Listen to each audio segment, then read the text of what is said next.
बार कितना दान पुण्य किया। ये तो लाउड स्पीकर हैं, इनकी मानसिक स्थिति खराब है अखिलेश जी की। इन्होंने ये बताइए, राजनीतिक व्यक्ति हैं। एक साथ अच्छा, ये मुझे पता चला आप भी राजनीतिक व्यक्ति हैं। मैं आप भी राजनीति पे बोलेंगे। मैं विश्लेषण हमारे लिए शर्म की बात है। मैंने तो योगी के विरुद्ध में भी कहा, मोदी के विरुद्ध में भी शर्म की बात है कि देखिए, संत का चोला पहन के लोग राजनीतिक नहीं हूँ। आपकी वो क्या कह रहे हैं? सुनिए, मैं सिद्धार्थ जी के पास जा रही हूँ। अपनी गर्व क्या कह रहे हैं? 2013 में क्या किया उन्होंने? अच्छा एक सेकंड वो कह रहे हैं सम्मान गिरा रहे हैं। अच्छा एक मिनट आचार्य भाटी जी वो ये कह रहे हैं मैं मोदी के विरुद्ध भी बोला हूँ। उन्होंने कहा मैं मोदी के विरुद्ध भी बोला, मैं योगी के विरुद्ध भी बोला। सवाल पूछ रहे हैं तो अगर मैं विरुद्ध बोलूँ तो मैं राजनीतिक हो जाऊँ। सीकरी सो काम मैं बोला है मैंने। संतन को कहा सीकरी सो काम। अच्छा क्या चीज? संतन को कहा सीकरी। आप पढ़े लिखे नहीं है क्या? संत हर जगह जाता है, संत हर पढ़े लिखे होते तो आप मेरे और राजा अगर राजा है तो राजा को सीख देने के लिए संत का ही काम है। ठीक है, अब मेरा सवाल है तो भी संत जाता है, संत हर जगह जाता है। अच्छा, इस समय मोदी जी हैं, मोदी जी को सीख दो। हाँ दिया है। इस समय मोदी जी हैं, समय और यूपी में योगी जी हैं। हाँ बिल्कुल सही बात है। तो अखिलेश यादव नहीं, अगर भाई मुलायम सिंह भाई आचार्य जी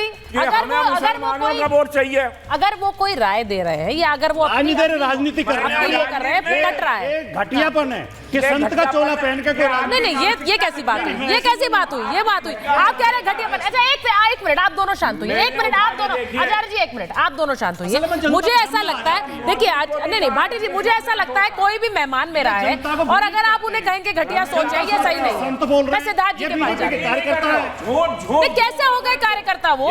अगर वो कह रहे हैं मैंने मोदी का भी विरोध किया, मैंने योगी का भी विरोध किया, वो ये कह रहे हैं बैठ के, तो आप ऐसे कैसे कह सकते हैं? देखिए ना, मैंने योगी को मोदी को कहा मैंने, आज से नहीं 3 साल पहले। अच्छा मैं एक बार सिद्धार्थ जी के पास जा रही हूँ। सिद्धार्थ जी आपने देखा, देखिए यही गुस्सा है भाटी जी, यही गुस्सा है जो संतों में भी फूट रहा है। अब हर संत को आप लेबल कर देंगे बीजेपी के संत है, दिस इज नॉट फेयर, ये सही नहीं है। अगर उनमें गुस्सा होगा तो आप उन्हें बीजेपी का संत। मैं सिद्धार्थ जी आपके पास आ रही हूँ। भाई कुछ लोग कुंभ पाप धोने जाते हैं, वो पाप धोने के लिए कुंभ में जाएंगे, हम दान पुण्य करने जाएंगे। मैंने तो ये बयान पढ़ा, भाटी जी ने उसमें ऐड कर दिया कि हाँ जो कुर्सी में बैठे हैं वो पाप कर रहे हैं, तो वही जाए। देखिए सुचरिता जी, पाप का हिसाब तो जनता ने कर ही दिया था, तभी इनको सत्ता से बाहर जाने का निर्णय लिया। इनको सत्ता से बाहर ऐसे ही थोड़ी फेंका था। कितने पाप हुए थे। ये इफ्तार पार्टियों में जाने वाले, टोपी लगा लगा के वोट बैंक लेने वाले, ये माफियाओं के साथ खड़े होने वाले कितने पाप किया करते थे, कितने गरीबों का, शोषितों का, वंचितों का हक छीना। तब जाके जनता ने अपना निर्णय लिया और 7.5-8 साल से लगभग इनको बाहर का रास्ता दिखाया हुआ है। तो वो पाप की चिंता ज्यादा ना करें, और अगर है तो बिल्कुल जाएं अपने पापों का प्रायश्चित करने का। जहां जहां मौका मिले वहां वहां प्रायश्चित करना चाहिए। हिसाब बहुत लंबा है। पर अभी क्या बात कही भाटी जी ने? भाटी जी कह रहे हैं टीका टिप्पणी कर दी, बीजेपी राजनीतिकरण करना चाहती है, और गिनवा रहे थे कब कब व्रत रखा, मुलायम सिंह जी ने कब कब रखा, अखिलेश जी ने कब कब रखा। मैं पूछता हूं, मठाधीश माफिया होते हैं, यह किसने कहा था? आप ही की नेता ने कहा, अभी कुछ ही दिन पहले कहा। मठाधीश को माफिया आप कह दें तब आपको कोई व्रत याद नहीं आता, तब आपको सनातन संस्कृति याद नहीं आती, तब आपको हिंदू धर्म याद नहीं आता, तब तो आपको लगता है ये मठाधीश भी ऐसे ही है, साधु संत भी ऐसे ही हैं, इनको सबको कर दो, ये ढोंगी है, ये ऐसा है वैसा है। जितना मन में आए आप सनातन को गाली देते हैं। हमारे तो नेता ने कभी नहीं कहा, किसी और ने भी नहीं कहा। पर आप लोगों की जो ये विचार है, ये विचार आज के समय में जब विश्व का सबसे बड़ा आयोजन होने जा रहा है, सनातन की जो छाप पूरे विश्व के एक मानचित्र पर छपने जा रही है, आप उसको देख करके कहीं ना कहीं तो मन में महसूस करते होंगे। 2022 का अर्ध कुंभ हुआ था, कितना शानदार अर्ध कुंभ में, कितने शानदार, इतने देश भर के हमारे साधु संत आए, भक्त आए, और क्या शानदार व्यवस्थाएं थी। उसकी आप तुलना करते होंगे मन ही मन में 2013 से, जब आजम खान थे प्रभारी मंत्री, और क्या हुआ था वहां पर, कैसे 40 सुपर लोगों को अपनी जान देनी पड़ गई थी, कैसे कैग की रिपोर्ट आई थी कि 1% का बजट भी नहीं खर्च हुआ, कैसे 26 करोड़ की परियोजनाएं तो शुरू भी नहीं हुई थी जो कुंभ में होनी थी। उसकी तुलना अगर आप आज से करें, जब विश्व का सबसे बड़ा आयोजन होने जा रहा है और सरकार उसकी बहुत अच्छे से व्यवस्था कर रही है और सुंदर आयोजन हो रहा है, कष्ट मन में है साधुओं पर मत निकालिए, कष्ट मन में है सनातन पे मत निकालिए। मत कहिए ये बात कि आप साधु संत आ रहे हैं, एक साधु संत को ले जाओ अपने साथ। क्यों कह रहे हैं आप ये बात? आपको ये कहनी पड़ी क्योंकि एक सनातनी व्यक्ति, एक सनातनी, एक भगवा पहनने वाला वो शीर्ष पर बैठा हुआ है और जनता ने 2 बार चुन करके उनको मुख्यमंत्री बनाया। ये बात आप पचा नहीं पा रहे हैं। नहीं तो कुंभ के आयोजन से पहले क्यों कहेंगे अखिलेश यादव कि लेके चले जाओ इनको। मैं कहता हूं सुचरिता जी इनकी सोच को दर्शाता है। ये लोग पचा नहीं सकते हैं कि इतना बड़ा एक अच्छा आयोजन हमारे देश में होने जा रहा है और इसीलिए जनता इनके साथ नहीं है। उन्होंने तो आज स्वागत भी कर दिया है। अखिलेश जी ने आज कहा सभी सनातनियों का बहुत स्वागत है जो आ रहे हैं कुंभ में। उनका ट्वीट आया थोड़ी देर पहले स्वामी जी। हाँ मैं एक सेकंड में, अखिलेश जी का ट्वीट आया स्वामी जी अभी थोड़ी देर पहले। उन्होंने कहा सारे सनातनी जो आ रहे हैं डुबकी लगा रहे हैं उनका बहुत स्वागत है कुंभ में। ये उनको कहना पड़ेगा, उनकी कहना पड़ेगा, इसलिए कहना पड़ेगा कि अगर उनको राजनीति में रहना है और उनको कहीं ना कहीं, भाई खाली मुसलमान तो नहीं सपोर्ट करता है कि जीत जाते हैं, हिंदुओं का वोट और हिंदुओं को बरगलाना है तो उनको ये कहना पड़ेगा।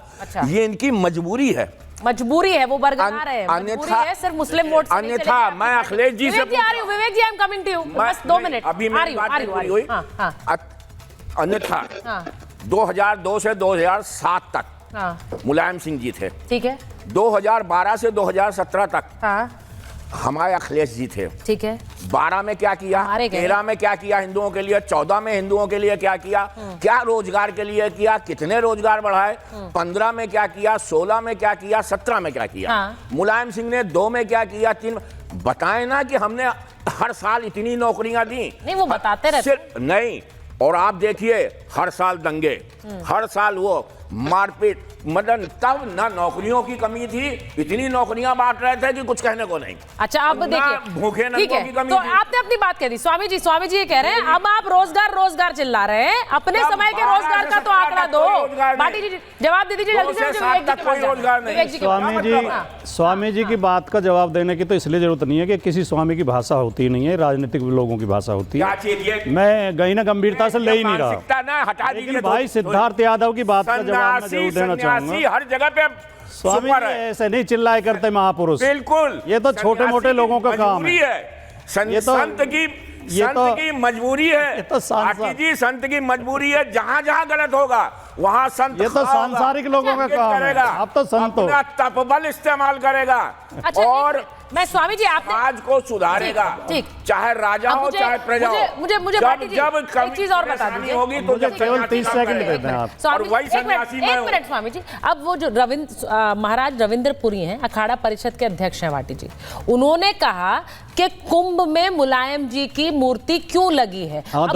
मैं इसलिए पूछ रही हूँ क्योंकि उन्हें संत मान रहे हैं कि नहीं मान रहे हैं, क्योंकि आप तो हर संत को खारिज कर देंगे कि ये बीजेपी के प्रवक्ता हैं। वो कह रहे हैं कुंभ में क्यों मूर्ति लगी है मुलायम सिंह जी की, जवाब दे दीजिए। देखिए एक तो सिद्धार्थ भाई मुझे बड़े गुस्से में लगे, मुझे नहीं पता किस कारण से वो गुस्से में बड़े उग्र होकर बोल रहे थे।